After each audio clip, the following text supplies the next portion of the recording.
নমস্কার বন্ধুরা, সকলকে আমার চ্যানেলে স্বাগত। রাজ্যের সমস্ত পেনশনার এবং ফ্যামিলি পেনশনারদের জন্য এই মুহূর্তে একটি অত্যন্ত ভালো খবর সামনে এসেছে।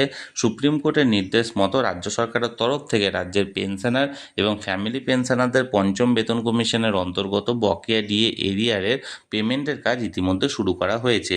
আমরা এই খবরের ব্যাপারে বিস্তারিত জেনে নেব। তার আগে বলি, ভিডিওটি ভালো লেগে থাকলে অবশ্যই একটি লাইক করবেন এবং সকলের সঙ্গে শেয়ার করবেন। আর সেই সাথে চ্যানেলে প্রথমবার হলে অবশ্যই চ্যানেলটিকে সাবস্ক্রাইব করে নিতে ভুলবেন না।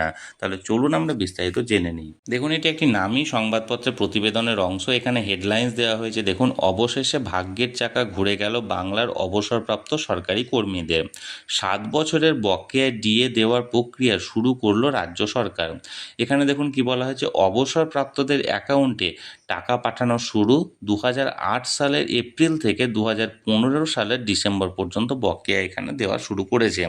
এবার দেখুন এখানে কি বলা হয়েছে মূল প্রতিবেদনে, অবশেষে ভাগ্যের চাকা ঘুরে গেল বাংলার অবসরপ্রাপ্ত সরকারি কর্মীদের। পঞ্চম বেতন কমিশনের বকেয়া মহার্ঘ ভাতা বা ডিএ দেওয়ার প্রক্রিয়া শুরু করলো পশ্চিমবঙ্গ সরকার। হ্যাঁ, নবান্ন সূত্রে এমনটাই জানা গিয়েছে। আপনিও যদি একজন অবসরপ্রাপ্ত কর্মী হয়ে থাকেন তাহলে জেনে রাখুন আপনি কত টাকা পাবেন বা পাবেন কিনা সে সম্পর্কে। দেখুন কি বলা হয়েছে, ডিএ দেওয়ার প্রক্রিয়া শুরু সরকারের। এমনিতেই বকেয়া ডিএ মামলার আগামী জুলাই মাস অবধি পিছিয়ে দিয়েছে সুপ্রিম কোর্ট। এদিকে 30শে মে নবান্নে মুখ্যমন্ত্রী শুভেন্দু অধিকারীর সঙ্গে রাজ্যের সরকারি কর্মচারী সংগঠনগুলির এখানে বৈঠকের কথা থাকলেও তা হবে না। এই বৈঠকটি হতে চলেছে আগামী 1 জুন 2026-এ। এরই মাঝে আজ শুক্রবার, অর্থাৎ গতকালকের খবর এটা, শুক্রবার থেকেই মূলত অবসরপ্রাপ্তদের বকেয়া ডিএ টাকা দেওয়ার প্রক্রিয়া শুরু করল পশ্চিমবঙ্গ সরকার।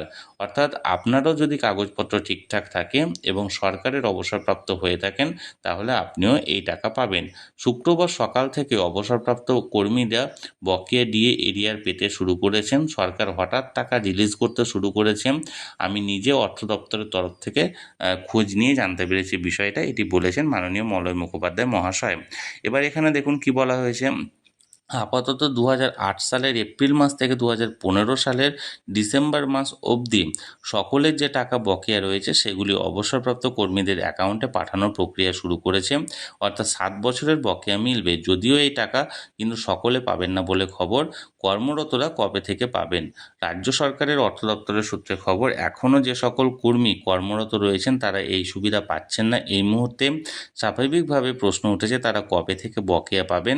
আশা করা হচ্ছে আগামী 1 জুন নবান্নে যে বৈঠকটি হবে সেখানে এই বিষয়ে সরকার ও সরকারি কর্মীদের মধ্যে আলোচনা হবে, তারপরেই সরকারের টাকা রিলিজ করতে শুরু করবে। তাহলে বন্ধুরা, আপাতত এটি একটি নামী সংবাদপত্রের প্রতিবেদনের অংশ ছিল। এখানে বলা হয়েছে 7 বছরের বকেয়া দিয়ে দেওয়ার প্রক্রিয়া শুরু করেছে রাজ্য সরকারের তরফ থেকে সমস্ত অবসরপ্রাপ্ত কর্মচারীদের জন্য।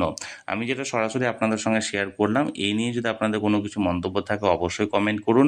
আর ভিডিওটি ভালো লেগে থাকলে অবশ্যই একটি লাইক করুন এবং সকলের সঙ্গে শেয়ার করুন। আর সেই সাথে চ্যানেলে যদি প্রথমবার হয়ে থাকেন অবশ্যই চ্যানেলটিকে সাবস্ক্রাইব করে নিতে ভুলবেন না। ধন্যবাদ, দেখা হচ্ছে পরের ভিডিওতে।